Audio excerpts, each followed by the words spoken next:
Baik, Assalamualaikum dan salam sejahtera. Berita perdana edisi Rabu 30 Disember 2020 bersama saya Kamal Firmansyah Kamaluddin. Dan saya Farhatul Lasyati Osman. Berikut paparan utama malam ini. Pemilik pasaraya diminta pamer sijil halal JAKIM dan sumber bekalan daging import.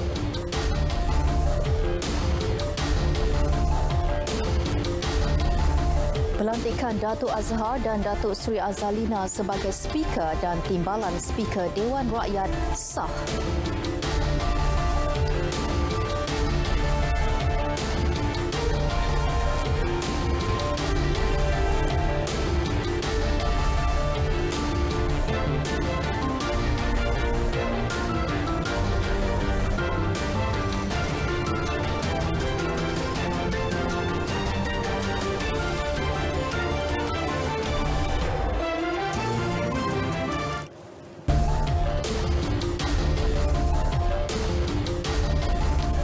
Curi lembu kemudian jual dagingnya di pasaran pada harga murah. Kegiatan itu didalangi kumpulan dikenali sebagai Mat Beruk di sekitar Utara Semenanjung sejak 2 tahun lalu. Kegiatan mereka akhirnya ditumpaskan polis selepas 5 lelaki dan 2 wanita berusia 22 hingga 36 tahun dicekup.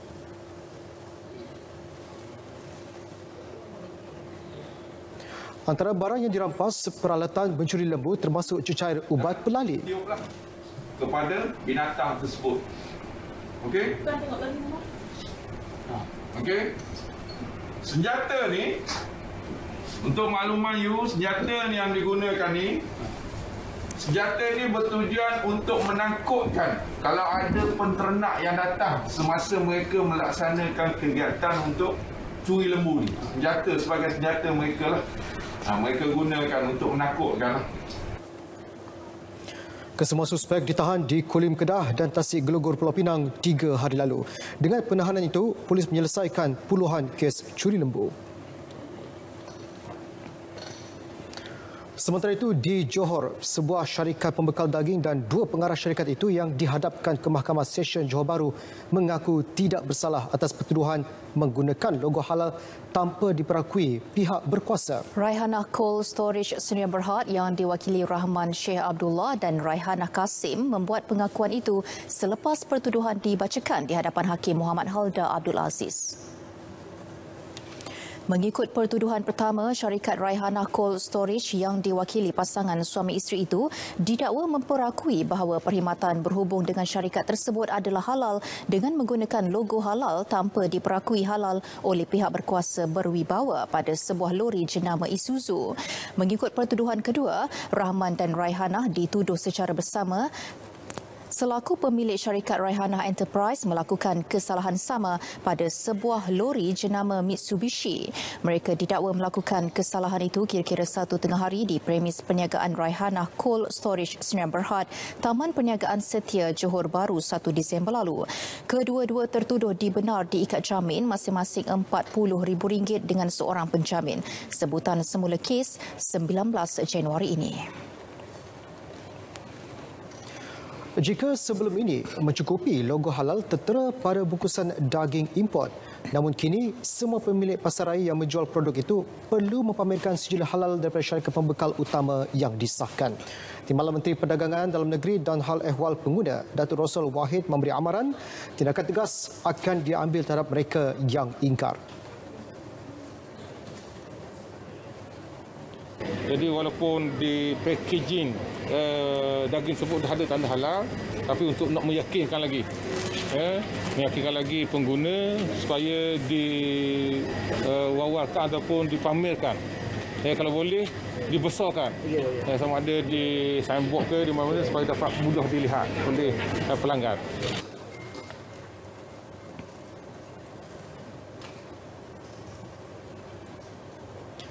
Sementara itu, Datuk Rosal yang meninjau pelaksanaan skim harga maksimum musim perayaan di Hulu Terengganu berkata, KP dan HEP akan membuat pemantauan berterusan dan serbuan berkala terhadap syarikat atau pengedar berkaitan daging import tanpa sebarang notis pada bila-bila masa. KP dan HEP juga memberi jaminan semua daging import yang ada di pasaran ketika ini adalah halal. Menurut beliau, apa yang berlaku baru-baru ini telah dapat dibendung dan dikenal pasti. Pihak berwajib seperti JAKIM, KPDN HEP dan Mufti sudah pun memberikan kenyataan dan pandangan berhubung status halal daging import. Menurut Menteri di Jabatan Perdana Menteri Hal Ehwal Agama, Datuk Dr. Zulkifli Muhammad Al-Bakri, kini umat Islam boleh membuat pilihan sama ada terus memakan daging import atau sebaliknya. Hadis sebut dak ma yaribuka ila ma la yaribuka. Tinggal apa yang menjadi keraguan kepada apa yang tidak menjadi keraguan. Sebab itu saya sendiri 2 hari lepas telah pergi ke 2 tempat untuk nak memastikan daging import yang benar-benar mengikut piawaian dan juga garis panduan dan SOP. Beliau mengulas kenyataan Timbalan Mufti Perak Datuk Zamri Hashim yang menyarankan umat Islam menggunakan kuasa pengguna dengan tidak memakan daging import khususnya lembu buat sementara waktu sehingga keyakinan mengenai status halal daging terbabit diperakui sepenuhnya. Mengenai cadangan pengerusi Jawatan Kuasa Pemandu Majlis Perundingan Melayu Tun Hanif Omar supaya JAKIM dirombak secara besar-besaran, Datuk Dr. Zulkifli menegaskan masih terlalu awal untuk pihaknya memutuskan perkara itu. Tidak dinafikan apabila menyentuh isu halal sesuatu produk, ia sinonim dengan Jabatan Kemajuan Islam Malaysia JAKIM selaku badan tunggal yang mengawal selia serta mengeluarkan pensijilan halal dalam negara. Namun dalam isu keyakinan status halal daging dan produk daging import serta kemasukannya dalam negara ini, ia bukan tanggungjawab JAKIM semata-mata. Sebaliknya, aliran proses import daging ke Malaysia melibatkan beberapa agensi. Ikuti laporan Syuhada Hashim berhubung peranan JAKIM dalam proses berkenaan. Pengarah Majlis Halal Malaysia, Marzuki Hassan menjelaskan, selaku pihak berkuasa berwibawa berkenaan pensijilan halal Malaysia, JAKIM bertanggungjawab untuk mempersijilkan halal produk-produk daging yang dihasilkan di dalam negara sahaja. Manakala produk daging yang diimport masuk ke Malaysia perlu mendapat pengesahan halal daripada Badan Islam di negara pengeluar. Namun, dalam membangunkan prosedur operasi standard SOP pensijilan halal di negara ini, JAKIM tidak bergerak sendiri. Sebaliknya, ia turut membabitkan beberapa agensi lain. Justru untuk memperkasa bidang kuasa menyelaras tindakan secara bersepadu bagi mengelak isu daging seludup yang diragui pensijilan halalnya daripada berulang, JAKIM mencadangkan penubuhan satu jawatan kuasa penggubalan undang-undang dengan agensi-agensi terlibat. Mengkaji undang ni dari segi pelaksanaan dia, dari segi hukuman dia, dari segi bidang kuasa kita akan tengok semua perkara ni lah. Untuk makluman, setiap agensi dia ada fungsi masing-masing, dia ada undang-undang dia tersendiri. Cuma kita nak bertemu tu, kita nak tengok apakah kelompangan. Sebab setiap agensi dia tahu apa kekuatan, apa kelemahan undang-undang sudah ada, dan kita akan tengok isu itulah. Tambah beliau, cadangan tersebut akan diusulkan 5 Januari nanti dengan jabatan-jabatan terlibat. Menerusi penubuhan jawatan kuasa berkenaan juga ujarnya membolehkan SOP rentas agensi bagi isu berkaitan dapat dibincangkan. Cadangkan dalam pertemuan nanti SOP merentasi agensi. Sebab isu yang sama halal ni melibatkan agensi yang 3 atau 4 agensi, dan kita akan buat satu SOP yang merangkumi keseluruhan. Akan memudahkan kita dari segi gerak kerja lah. Sekarang ni lebih pada silo. Custom dengan dunia dia, JAKIM dengan dunia dia. Sekarang ni bila ada SOP ni, kita akan dari segi pelaksanaan tu akan lebih efektif dan berkesan. Pada masa sama, SOP pengiktirafan Badan Pensijilan Halal Luar Negara sedia ada akan ditambah baik. Selain sistem aplikasi pengesanan produk dipersijilkan halal oleh Badan Pensijilan Halal Luar Negara, diiktiraf JAKIM juga akan diperkemas. Ini demi kemaslahatan umat Islam dalam mendapatkan produk yang diyakini. Kita sebagai pengguna Islam mempunyai hak untuk mengetahui tentang status halal sesuatu produk yang kita beli ataupun yang kita makan. Dan JAKIM berusaha sehabis baik bagi memastikan produk-produk yang dibawa dari luar ataupun yang diproses di dalam negara menepati syarat dan juga piawaian yang ditetapkan. Apa yang bagusnya apabila perkara seperti ini berlaku adalah pihak-pihak berwajib dapat disemak kelemahan-kelemahan mereka dan juga dapat diperbaiki dari semasa ke semasa. Dalam hal ini, JAKIM telah memberi jaminan bahawa masyarakat tidak perlu meragui sijil halal sedia ada kerana ianya telah melalui saringan ketat. Pengguna pula dinasihati agar terus memilih produk-produk yang telah mendapat pensijilan halal Malaysia selain membuat semakan status halal menerusi aplikasi Smart Halal dan Verify Halal serta laman sesawang halal.gov.my. Syuhad Hashim, laporan JAKIM untuk RTM. Datuk Azhar Azizan Harun dan Datuk Seri Azlina Osman Said masing-masing kekal sebagai Speaker dan Timbalan Speaker Dewan Rakyat selepas Mahkamah Tinggi Kuala Lumpur memutuskan bahawa pelantikan mereka adalah sah. Hakim Datuk Ahmad Kamal Mat Syahid membenarkan permohonan Datuk Azhar, Datuk Seri Azlina dan dua yang lain untuk membatalkan saman pemula yang dikemukakan bekas Perdana Menteri Tun Dr. Mahathir Mohamad dan 4 lagi individu untuk mencabar kesahihan pelantikan mereka. Dalam penghakimannya, beliau berkata mahkamah tidak mempunyai kuasa dalam urusan Dewan Rakyat dan hanya Parlimen berhak dan memiliki kuasa tunggal untuk memutuskan isu pelantikan tersebut. Pada 13 Julai, 111 anggota Parlimen memilih dan 109 anggota Parlimen menentang pelantikan itu. Hakim berpendapat pelantikan kedua-duanya adalah sah dan tidak boleh dicabar melalui tindakan di mahkamah. Beliau tidak memberikan sebarang kos selepas berpuas hati isu yang dibangkitkan dalam saman pemula itu melibatkan kepentingan awam. Selain Datuk Azhar dan Datuk Seri Azlina, Timbalan Speaker Datuk Muhammad Rashid Hasnun dan Setiausaha Parlimen Nizam Maidin Bacha Maidin juga dinamakan sebagai responden dalam saman tersebut. Perkembangan COVID-19 di Malaysia, Johor mencatatkan penambahan kes jangkitan tertinggi diikuti negeri-negeri di Lembah Kelang. Dan keseluruhannya 1,870 kes baru dilaporkan dengan 745 kes sembuh dan 6 kematian. Yang manakala 8 lagi kluster baru di Kesan berbanding 5 kluster di Isytihar tamat hari ini. Berikut adalah data terkini COVID-19 diikuti kes positif harian mengikut negeri.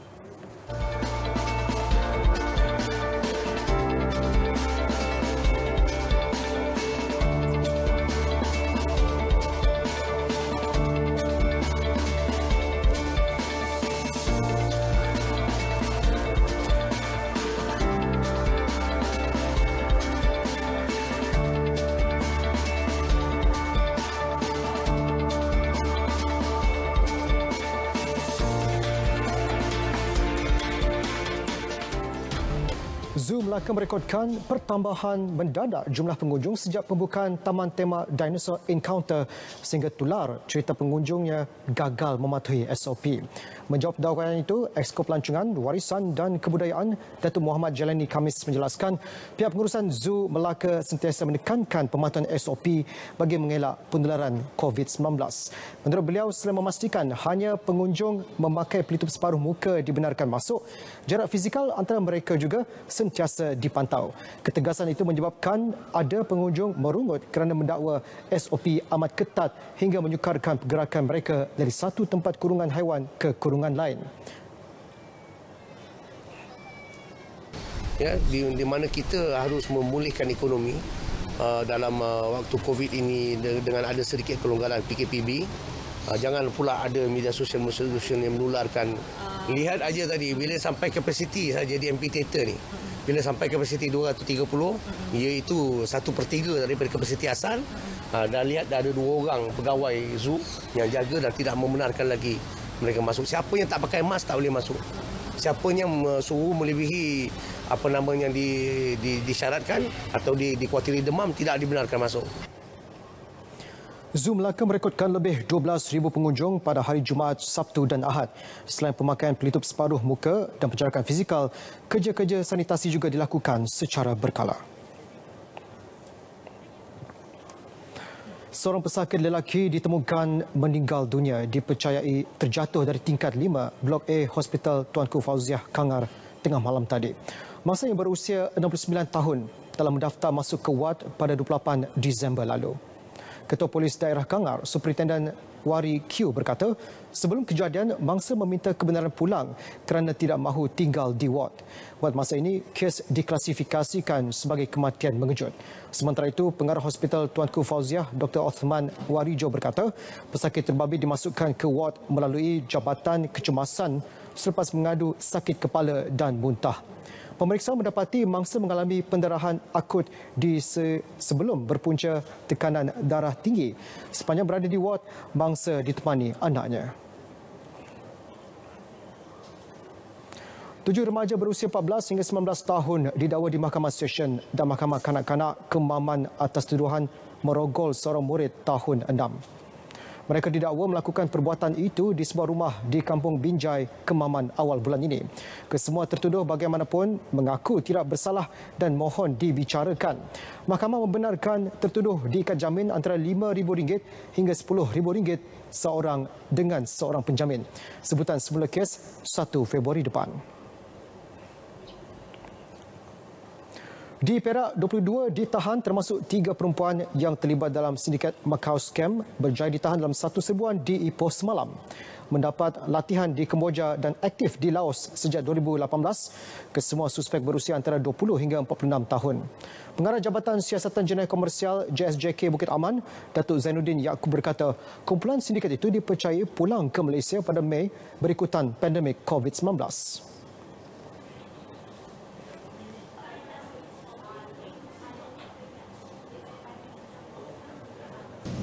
Dapat latihan di Kemboja, latihan luar negara, bekerja di Laos, luar negara sejak 2018 dan mereka bekerja sehingga Mac 2020. Kerugian yang sempat dikenal pasti sehingga hari ini kumpulan ini dah mengaut 360,000. Satu grup saja. Beliau bercakap kepada pemberita di Ibu Pejabat Polis Kontingen Perak di Ipoh. Antara barangan dirampas 2 buah kereta, komputer riba, set skrip, modem bersama router, telefon bimbit dan kad ATM.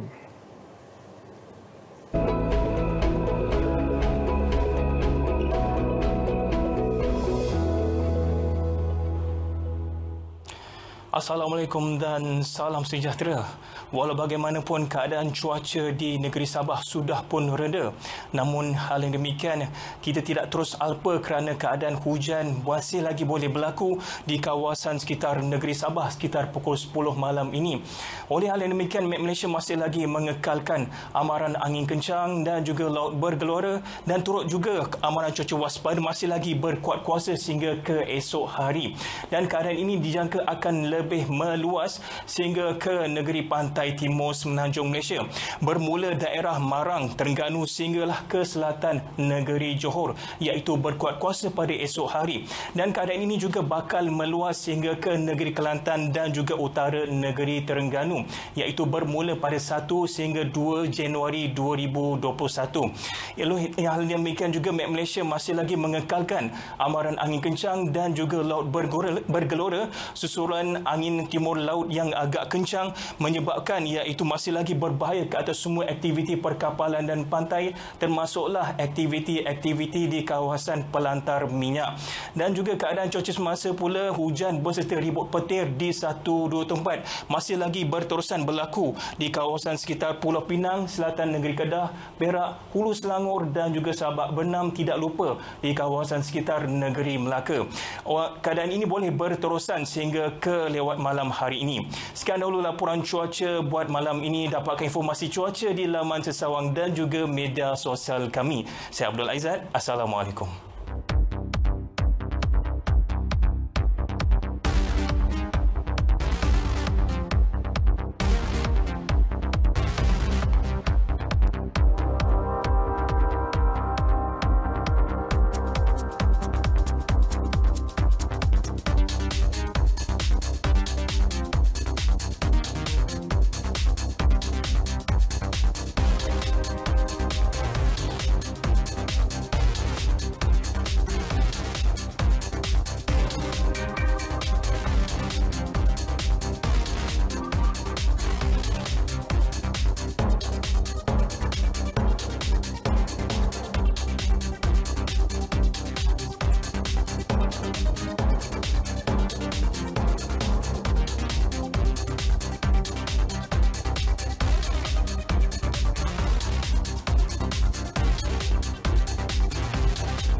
pertama COVID-19 di Malaysia dilaporkan pada 25 Januari 2020. Ia serta-merta membuka mata rakyat Malaysia tentang realiti ancaman pandemik terbabit yang mula menular dari Wuhan, China. Setelah hampir setahun berlalu, norma baharu khususnya SOP dan PKP seakan sudah sebati dengan cara hidup rakyat Malaysia. Imbasan COVID-19 bersama wartawan Mohan Chinasami dan Faris Izzat Syarudin.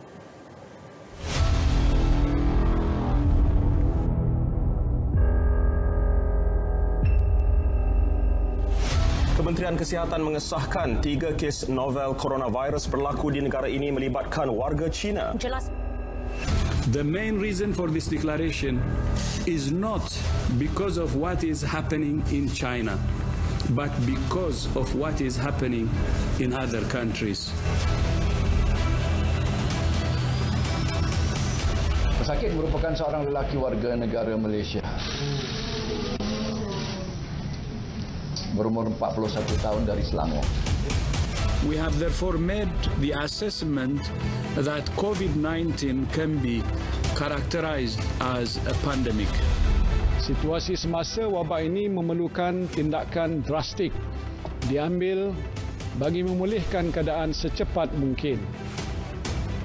Dan untuk itu kerajaan memutuskan untuk melaksanakan perintah kawalan pergerakan mulai 18 Mac 2020 iaitu lusa hingga 31 Mac 2020 di seluruh negara. Baik, berikutan pelaksanaan PKP, semua aktiviti di luar rumah adalah dilarang. Premis kerajaan dan swasta ditutup kecuali bagi perkhidmatan berkeperluan. PKP yang pada awalnya hanya untuk tempoh 2 minggu, kemudian dilanjutkan sehingga 12 Mei. Selepas 47 hari, kerajaan mengumumkan sedikit kelonggaran dengan pelaksanaan PKP bersyarat, PKPB, berkuat kuasa 4 Mei sehingga 9 Jun 2020. Bagaimanapun beberapa lokaliti yang mempunyai kadar jangkitan sangat tinggi, PKP diperketatkan, PKPD dilaksana. PKPB yang akan berakhir pada 9 Jun 2020 akan digantikan dengan Perintah Kawalan Pergerakan Pemulihan atau PKPP yang akan bermula pada 10 Jun 2020 hinggalah 31 Ogos 2020. Pada 12 Oktober, Menteri Kanan Keselamatan Datuk Seri Ismail Sabri Yaakob mengumumkan keputusan drastik kerajaan untuk melaksanakan semula PKPB di negeri Selangor serta wilayah Persekutuan Kuala Lumpur dan Putrajaya bermula 14 hingga 27 Oktober. Ini susulan peningkatan mendadak kes COVID-19. Malaysia pertama kali mencatatkan peningkatan kes 4 angka pada 24 Oktober dengan 1,228 kes baharu. Dengan pelaksanaan PKPB kali kedua itu, pergerakan keluar masuk atau merentas daerah dan negeri adalah tidak dibenarkan. Namun pada 5 Disember, kerajaan mengumumkan kebenaran semula pergerakan merentas daerah atau negeri di seluruh negara bermula 7 Disember kecuali di kawasan yang dikenakan PKPD. Polis tidak lagi melaksanakan sekatan jalan raya, sebaliknya menguatkuasa pematuhan prosedur operasi standard SOP.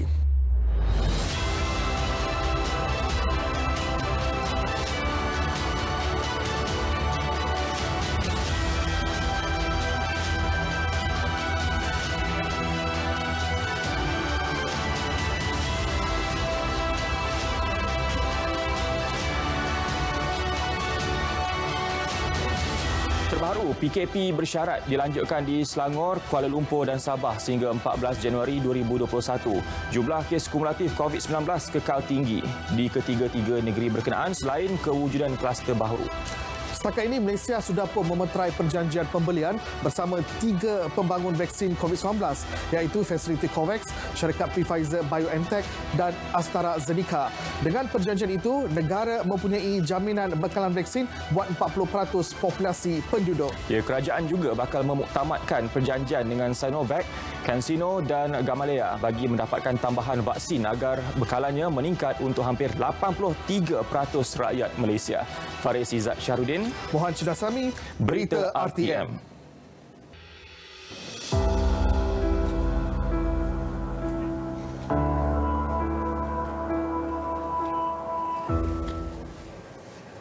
Baik, lebih 10 perbicaraan berkaitan rasuah dan pengubahan wang haram bernilai puluhan juta ringgit membabitkan ahli-ahli politik. Itu antara kes berprofil tinggi sepanjang tahun ini yang mendapat perhatian seluruh rakyat Malaysia. Antaranya kes SRC International Sedang Berhad melibatkan bekas Perdana Menteri Datuk Seri Najib Tun Razak. Berikut imbasan Mahkamah 2020.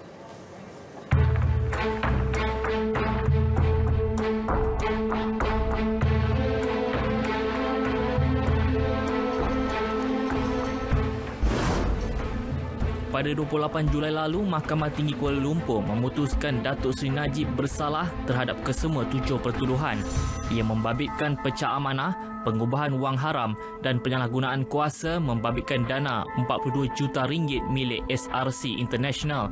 Mahkamah menjatuhkan hukuman penjara 12 tahun dan denda 210 juta ringgit bagi kesalahan salah guna kuasa. Manakala bagi pertuduhan pengubahan wang haram dan pecah amanah, ahli Parlimen Pekan itu dihukum penjara 10 tahun untuk setiap pertuduhan. Bagaimanapun, Mahkamah membenarkan permohonan menangguhkan pelaksanaan hukuman terhadap Datuk Seri Najib sehingga rayuan selesai.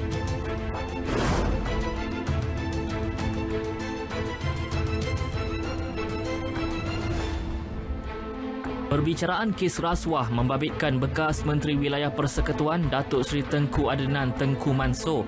Pada 21 Disember lalu, beliau dihukum penjara 12 bulan dan denda 2 juta ringgit oleh mahkamah selepas didapati bersalah menerima rasuah 2 juta ringgit daripada seorang ahli perniagaan.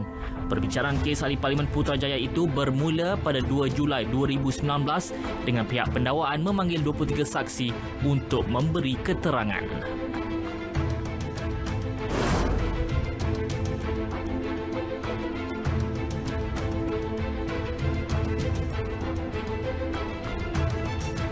Keputusan sama ada bekas pengerusi Felda Tan Sri Muhammad Isa Abdul Samad dilepaskan atau disabitkan atas 9 pertuduhan rasuah berjumlah 3 juta ringgit akan diketahui pada 3 Februari 2021. Pertuduhan tersebut berkaitan pembelian Merdeka Palace Hotel and Suites di Kuching, Sarawak. Sepanjang perbicaraan bermula pada 8 Oktober tahun lepas, 22 saksi pendakwaan dipanggil memberi keterangan, manakala pihak pembelaan memanggil 6 saksi termasuk Tan Sri Isa. Kesalahan dilakukan di Menara Felda Kuala Lumpur antara 21 Julai 2014 dan 11 Disember 2015.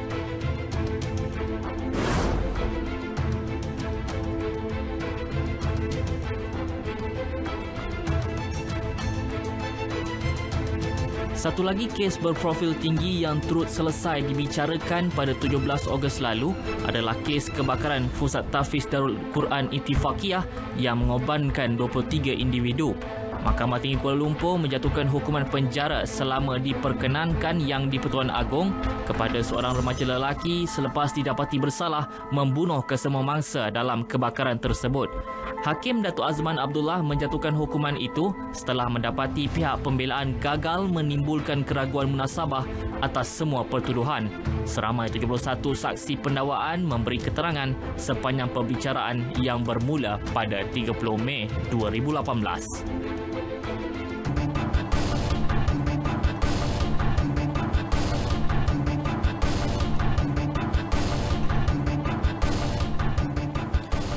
Malaysia perlu menguasai kemahiran teknikal peringkat tinggi dalam sistem standard pengukuran bagi mengelak pasaran domestik menjadi tempat lambakan produk tidak berkualiti.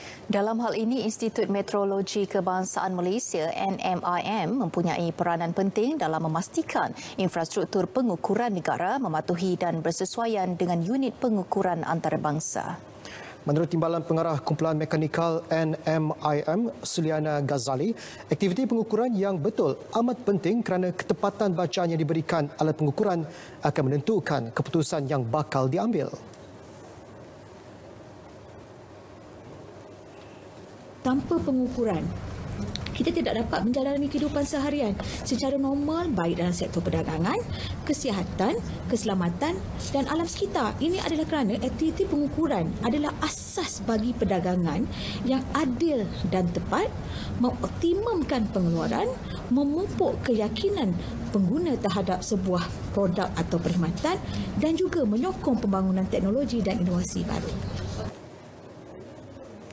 Sementara itu, Timbalan Pengarah Kumpulan Kimia NMIM, Haslina Abdul Kadir pula menjelaskan pengukuran yang tidak tepat boleh mendatangkan masalah dan memberi kesan lain kepada sesebuah organisasi ataupun individu secara tidak langsung. Had limit kelajuan kenderaan, kita nak mengawal jumlah kemalangan dan kematian disebabkan kelajuan tu. Jadi kita meletakkan satu limit.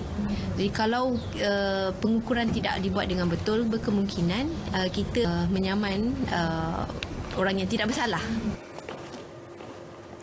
Pihak berkepentingan pula perlu mempunyai akses mudah kepada sistem pengukuran global dan sijil tentukuran yang diiktiraf di peringkat antarabangsa. Ini bagi menjamin produk dan perkhidmatan tempatan adalah inovatif serta kompetitif di pasaran luar negara. Industri tempatan digesa meningkatkan kualiti serta reka bentuk produk masing-masing agar ia menepati standard pasaran global. Langkah itu perlu agar produk tempatan mampu menembusi pasaran luar negara. Sehubungan itu, usahawan disaran untuk mendapatkan khidmat nasihat Majlis Reka Bentuk Malaysia MRM dalam penghasilan produk dengan ciri-ciri yang menepati cita rasa pengguna. Menurut pengarah MRM, Sulaiman Arsyad, menjengah 27 tahun kewujudannya, MRM sebagai sebuah badan penasihat bidang reka bentuk terus giat dalam memperjuangkan aspek inovasi dalam rekaan industri tanpa mengenepikan aspek kualiti. Acara tahunan Malaysia Good Design Award misalnya mengiktiraf rekaan terbaik melalui 13 kategori, antaranya pembungkusan, barang keperluan rumah dan produk elektronik.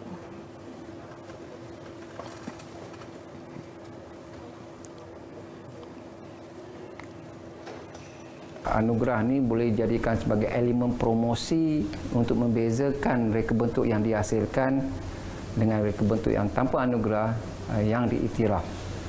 So, secara tak langsung dia orang kata apa, menampakkan bahawa keprihatinan pihak kerajaan tentang kualiti reka bentuk yang dihasilkan selari dengan orang kata apa, penggunaan bahan, selari dengan pattern yang telah ini dan sebagainya. So, sekurang-kurang dia mempunyai nilai komersial yang tinggi. Selari misi MITI untuk menempatkan Malaysia antara 10 negara perdagangan utama dunia, MRM turut mengorak langkah dengan memperkenal program Persijilan Pereka Perindustrian atau CID. Untuk yang permulaan kami akan bermula dengan bidang-bidang perabot, otomotif, produk dan dalam bidang research R&D sendiri. Dan kalau kita tengok dia bukan sahaja melibatkan industri, malahan kita juga memberi peluang kepada mereka-mereka yang terlibat dengan R&D di universiti untuk libatkan di dalam program ini, persijilan ini. Program tersebut menyasarkan 100 penyertaan bagi tahun 2021 merangkumi graduan reka bentuk industri selain pereka dengan sekurang-kurangnya 5 tahun pengalaman industri. Peserta akan diberi pendedahan intensif termasuk mengikuti bengkel yang akan dikendalikan panel terdiri daripada golongan profesional dan berpengalaman dalam industri reka bentuk. Permohonan dibuka tahun depan dan mereka yang berminat boleh melayari laman www.mrm.gov.my. Baik, untuk perkembangan kita bersama dengan rakan penyampai Fazli Ibrahim. Silakan.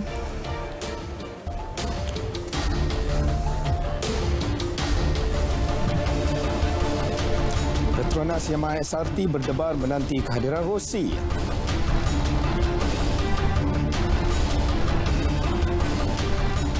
Persediaan KUFC makin mantap menjelang kempen Liga M 2021.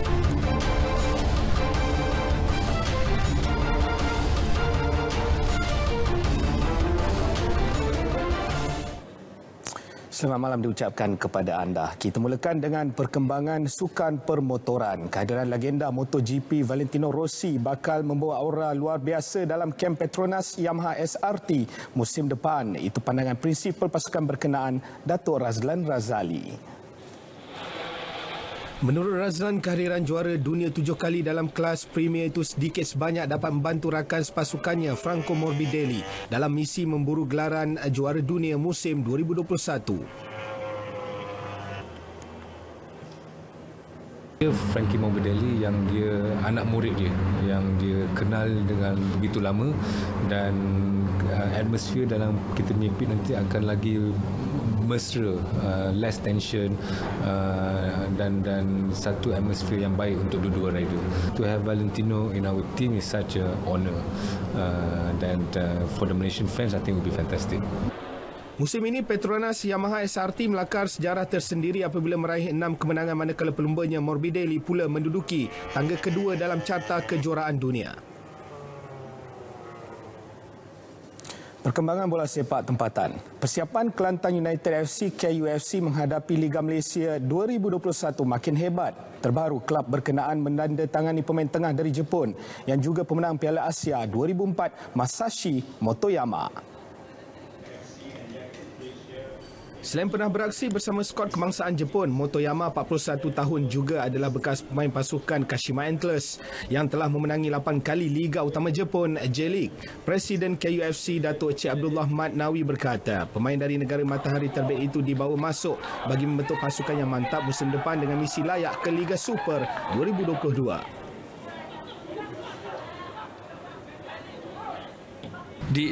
Maksud DNA Jepun ni maknanya kita nak terapkan semua budaya kerja penyusunan strategi Jepun tu kalau boleh kita terap dalam pasukan kita dan juga negeri Kelantan ini. Dan kita lihat bagaimana perancangan yang dibuat di Jepun, mana untuk mensasarkan juara Piala Dunia pada tahun 20 berapa tadi? 2092. Bukan 2029 2092. Pemain dari Jepun itu dibawa masuk melalui kerjasama strategik bersama syarikat pengeluar minuman Yakult Malaysia yang turut menaja RM250,000 bagi pembangunan bola sepak akar umbi kelab berkenaan. Dalam perkembangan lain, Pahang FC masih meneliti beberapa calon pemain import untuk diserap dalam skuad itu bagi menghadapi saingan musim depan. Pengurus Pahang Datuk Muhammad Sufian Awam berkata, mereka mahu memastikan hanya yang terbaik mampu mengisi 2 kuota pemain import tersebut. Setakat ini, Pahang FC sudah memiliki 3 pemain import termasuk Sergio Aguero dan Litak yang masing-masing beraksi di posisi serangan dan tengah. Sementara satu lagi kuota telah pun diisi pemain pertahanan dari Perancis, Harold Goulon yang dikekalkan sejak 2018. Difahamkan antara kuota pemain Asia yang menjadi tumpuan untuk Gajah ialah dari Korea Selatan, Australia, Palestin, Lebanon dan Jepun. Bagi kuota Asia Tenggara pula, pemain dari Thailand, Vietnam, Filipina, Indonesia dan Singapura menjadi buruan utama. Masih di Pantai Timur, calon kapten pasukan Terengganu FC TFC yang baharu bagi mengisi kekosongan ditinggalkan oleh Litak akan diumum dalam masa terdekat. Perkara tersebut diumumkan jurulatih pasukan berkenaan, Nafuzi Zain. Menurut Nafuzi, dia perlu menilai keupayaan pemain ketika berada dalam latihan penuh sebelum membuat keputusan bagi posisi kapten untuk musim 2021. TFC sebelum ini telah memperkenalkan pemain baharunya iaitu Muhammad Faisal Abdul Halim yang juga bekas pemain Pahang, Muhammad Arif Muhammad Anwar daripada UiTM FC, bekas kapten UKM FC Asnan Ahmad dan Muhammad Azharul Nazarid Azhar daripada Felda United. Selain itu, skuad penyu turut memborong 3 pemain Kelantan iaitu Muhammad Syahrul Nizam Roshani, Niakif Syahiran Nikmat dan Muhammad Hakimi Abdullah. Dalam masa sama, kelab itu juga telah memperkenalkan 2 daripada 5 pemain import baharunya iaitu Petrus Shitembi dari Namibia serta bekas pemain pasukan Liga 1 Thailand Chonburi FC Carly Dimurga. Skuad badminton negara berpotensi melakar kejutan di kejohanan terbuka Thailand Yonex dan terbuka Thailand Toyota bulan depan selepas beberapa pemain diundi berdepan laluan mudah. Berdasarkan undian yang dikeluarkan Persekutuan Badminton Dunia, pemain perseorangan lelaki nombor 1 negara Lee Zijia akan memulakan kempen menentang HS Pranoy dari India di pusingan pertama. Biarpun dijangka tidak berdepan masalah di pusingan awal, namun pemain nombor 14 dunia itu berkemungkinan bertemu pemain nombor 2 dunia Chao Tianchen dari Taiwan sewaktu saingan suku akhir. Dalam kategori bergu lelaki pula menyaksikan pasangan nombor 1 negara Aaron Chia dan So Woo Yik akan menentang rakan senegara Govisham dan Tan Wee Kiong sewaktu aksi pembukaan. Kejohanan terbuka Thailand Yonex dijadual berlangsung pada 12 hingga 17 Januari tahun depan, manakala terbuka Thailand Toyota pada 19 hingga 24 Januari 2021. Semoga sukan negara terus cemerlang pada tahun hadapan. Teruskan sokongan anda kepada atlet negara. Selanjutnya kembali bersama dengan Kamal dan juga Fatul. Silakan, selamat malam.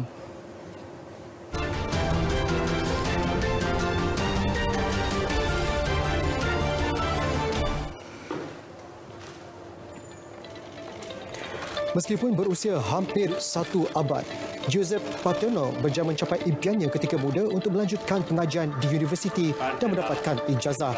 Joseph, 96 tahun, tidak dapat menunaikan cita-citanya ketika muda kerana keluarga dihimpit kemiskinan selain Perang Dunia Kedua. Lebih membanggakan, dia menjadi pelajar tertua menerima ijazah sarjana muda dengan kepujian kelas pertama jurusan sejarah dan filosofi di Palermo, Itali. Bekas pekerja landasan kereta api itu kini berancang untuk menyambung pengajian ke peringkat sarjana dalam bidang yang sama.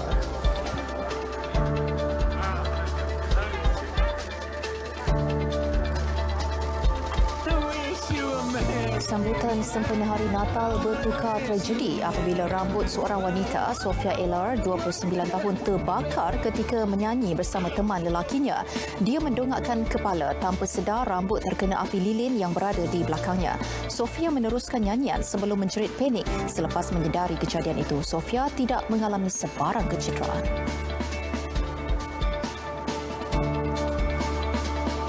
Baru berusia 7 tahun tapi boleh mengangkat beban sehingga 80 kg, malah Rory Van Oof dianggap sebagai kanak-kanak paling gagah kerana kemampuannya. Dia turut dianugerahkan gelaran juara termuda dalam sukan angkat berat di Amerika Syarikat kerana kebolehan luar biasanya. Rory mula terlibat dalam sukan angkat berat ketika berusia 5 tahun, malah bercita-cita mewakili Amerika Syarikat dalam sukan Olimpik.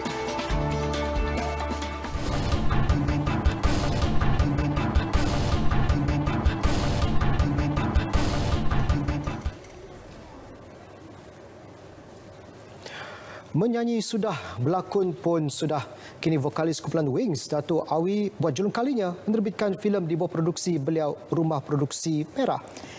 Filem bergenre komedi 10 Tips Tipu Bini yang dibarisi pelakon K. Rahman, Ropi, Joey Daud, Jihan Miskin, Nadia Mustafa serta Elizabeth Tan akan menemui penonton 7 Januari depan. Filem ini mendapat sentuhan pengarah Azizi Chunk Adnan manakala skrip ditulis Armada Al-Haq. Orang tengah memilih komedi. Jadi saya gunakanlah sedikit apa kebolehan bakat yang ada untuk memeriahkan lagi industri ini dengan cerita-cerita komedi lah. Genre ya komedi yang berlatar belakangkan motosikal. Jadi ia kena mengena juga dengan minat saya, dan saya bukan nak tujukan kepada semua bikers ke apa, tidak. Penggambaran dijalankan selama 2 minggu dengan pemantauan SOP yang ditetapkan. Berharap karya pertama terbitannya itu memberi mesej positif kepada penonton. Dato' Awi kini lebih aktif di belakang tabir sebagai penerbit. Pelakon Abby Nazri menyangkal dakwaan kononnya dia kurang menerima tawaran berlakon sejak mengenakan hijab. Sebaliknya, jelas adik kepada pengarah popular Ahmad Idham Nazri, dia yang banyak menolak tawaran kerana kekangan masa. Meskipun seakan tenggelam timbul dalam dunia seni, dia mengakui minatnya tetap sama. Saya fokus pada saya punya bisnes. Saya tak reti nak buat kerja yang bercampur-campur. Saya syuting, saya buat bisnes. Jadi saya kena selesaikan sesuatu. Dan Alhamdulillah sekarang ni anak dah besar dan bisnes berjalan dengan baik. Kita dah ada kiri kanan. Jadi saya dah boleh teruskan kerjaya saya dalam bidang lakonan. Sepanjang tahun ini, Abby telah berlakon dalam 5 drama dan telemovie terbitan RTM. Terbaru, Abby sedang mempromosikan telefilm Mr. Pavlova bergenre romantik komedi arahan Khalid Nazri yang akan ditayangkan pada 1 Januari depan pukul 9.30 malam di TV1. 7 langkah pencegahan penyebaran virus COVID-19. Pertama, kerapkan mencuci tangan anda. Kedua, elakkan menyentuh mata, mulut dan hidung anda. Ketiga, tutup tutup mulut menggunakan tisu atau pelipat tangan. Keempat, hindari kawasan tumpuan ramai. Kelima, tinggal di rumah sekiranya tidak sihat. Keenam, sekiranya anda demam, batuk dan kesukaran bernafas, dapatkan nasihat awal perubatan melalui telefon sebelum mendapatkan rawatan susulan. Ketujuh, sentiasa peka kepada maklumat terkini daripada WHO.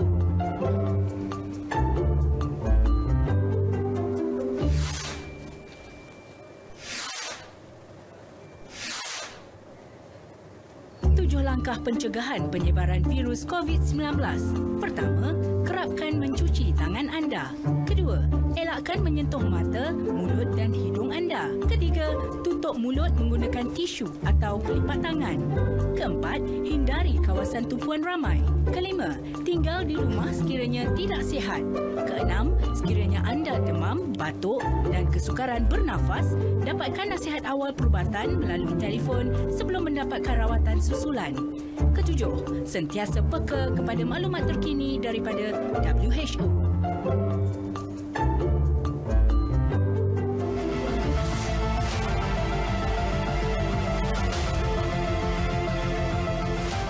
Kerajaan akan terus mengadakan rundingan dengan syarikat-syarikat farmasutikal yang lain bagi memastikan negara kita mempunyai jaminan akses bekalan vaksin percuma yang mencukupi.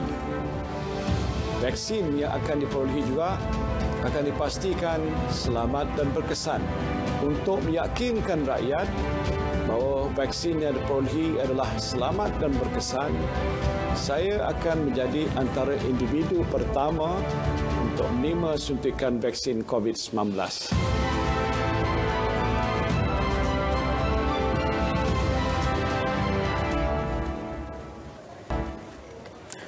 Berita perdana berakhir di sini. Terus patuhi SOP, putuskan rantaian pandemik COVID-19. Pastikan anda mengimbas MySejahtera di semua premis yang anda kunjungi. Bersama-sama kita cegah penularan COVID-19 kerana kita masih belum menang. Dengan itu, Assalamualaikum. Dan salam hormat.